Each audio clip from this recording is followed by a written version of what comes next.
something impactful has happened at the Vatican. I think that we all need to pay attention to, and I feel that most people are missing this, or at least the depth of the influence that it has. The Vatican has recently chosen the first American-born pope, a gentleman out of Chicago, and he's already making it clear that artificial intelligence is not just a technological issue, but it is a human issue. Pope Leo XIV, he's shaping up to be a leader that's not just for the church, but for a world that's being increasingly ran by algorithms. Now, it doesn't matter if you are Catholic, a person of faith. Look, I understand. If you're Catholic, you hold the Pope with a lot of reverence. If you're in a different denomination, maybe not so much. And if you're not a person of faith, maybe you really don't care what the Pope says, but he is a leader on the global stage, and he's somebody that, as all of this moves forward, we do need to pay attention to what he's saying. He has a lot of influence around this planet. And the way that he's talking about AI is much different than what we are hearing from the Silicon Valley CEOs or anybody in politics. Let's talk about it. Welcome to the AI for Everyone Daily Brief. Pope Leo XIV, whose birth name was Robert Provost from Chicago, he used his first public address to discuss the fact that AI is the defining challenge of our time. In meetings with church leaders and in public, the Pope has spoke about AI not just as some kind of futuristic curiosity, but as something that's happening in real time that is shaping our labor, our dignity, our human relationships, how we're connecting. And he's already called AI a Copernican Revolution. And he is urging the church to treat this as a social justice issue, not just a philosophical one. His namesake, Pope Leo XIII, and listen to me here because the symbolism is really powerful. But Pope Leo XIII is the one who guided the Catholic Church through the upheaval of the Industrial Revolution.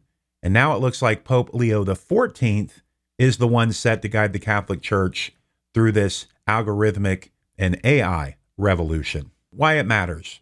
Well, this is not about religion. I don't want you to think this video is about religion. It's about leadership. Because right now, in a moment where presidents and CEOs are all praising AI and praising it for many of the things that are going to harm us, and again, I'm not anti-AI. I use it every day. I love it. I teach it. It's the future. But we do need to ask the harder questions that many of these folks are not. And at least the Pope is coming out and asking some of these harder questions. Things like, who's being harmed behind the scenes? I mean, these things are being trained on data. Where's the data coming from?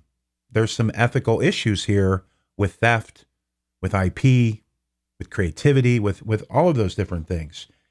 What values are shaping this technology? Our world has never been more divided than it is right now.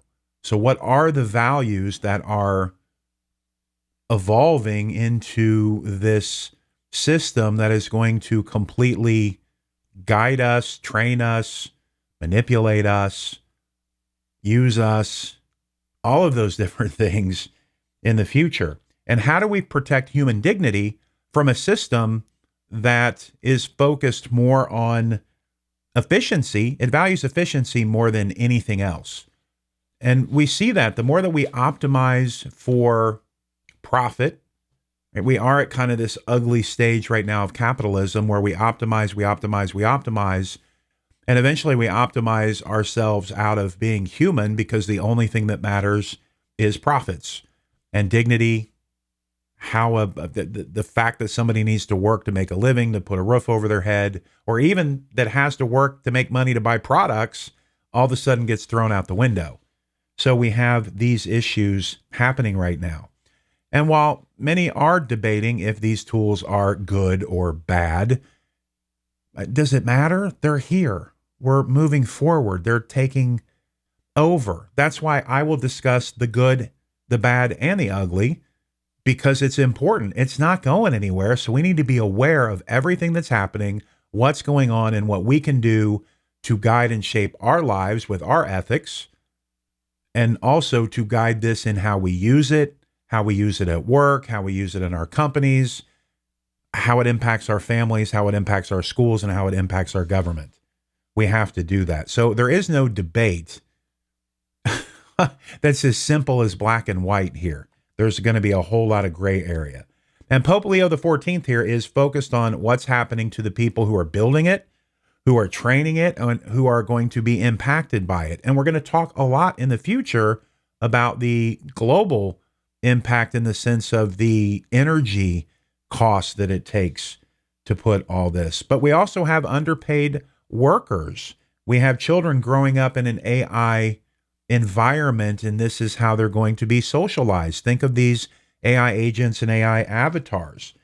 So all good questions, all fair questions, and the Pope is not offering tech policy here. He's wanting to have this discussion on moral clarity. And we definitely don't have a lot of moral clarity in 2025. How it impacts you. Well, it doesn't matter what business vertical you're in.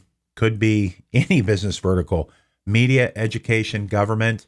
AI has already started to have an impact in your industry, even if you don't see it yet on your level, because AI is much more than Copilot going in and making some tweaks to your email to help you sound a little bit smarter, because AI is truly shaping everything about our lives, what gets seen, what gets funded, and how decisions are made. And what Pope Leo XIV is doing here is reminding leaders that these tools are not neutral. They are not neutral, and that ignoring the ethical costs around them, AI just doesn't make that go away. We still have to look at that. And look, I fully understand we're in this AI arms race, but what are the opportunity costs? What actually is happening? And if there is no way for us to slow it down, how can we make sure that at least socially we create some safeguards to protect our culture, our kids, our way of thinking, our way of life, and make sure that nobody does get left behind? Isn't that what's most important? You don't need to be Catholic or a person of faith or whatever to agree with this. Every human life matters. Every single human life is valuable.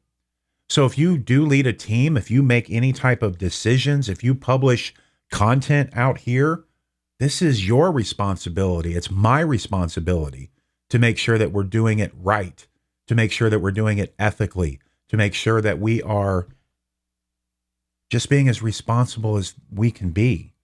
And that's not meant to slow down any progress. It's just to make sure that this progress doesn't steamroll over people. It doesn't come at a cost of people's rights, of their voices, and of their dignity. Oh, and one more thing. Come here. I don't believe that the Catholic Church is trying to stop AI in any way. I believe they just want to keep it human.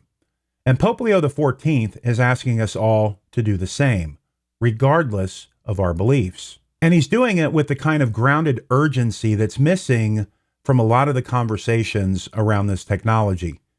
And the question that I have for you today is this: what would it look like to lead in a way that centers dignity over disruption? That's all of our time that we have together for today. I hope you found value in this. It made you think a little bit. If it did, please hit that subscribe button, like button, leave a comment. I would love to hear from you. We need to get this information in the hands of as many people as possible. That's how you can support the channel. Well, my name is Harrison Painter. This has been your AI for Everyone Daily Brief. And until next time, keep creating, keep innovating, and most importantly, keep up. God bless.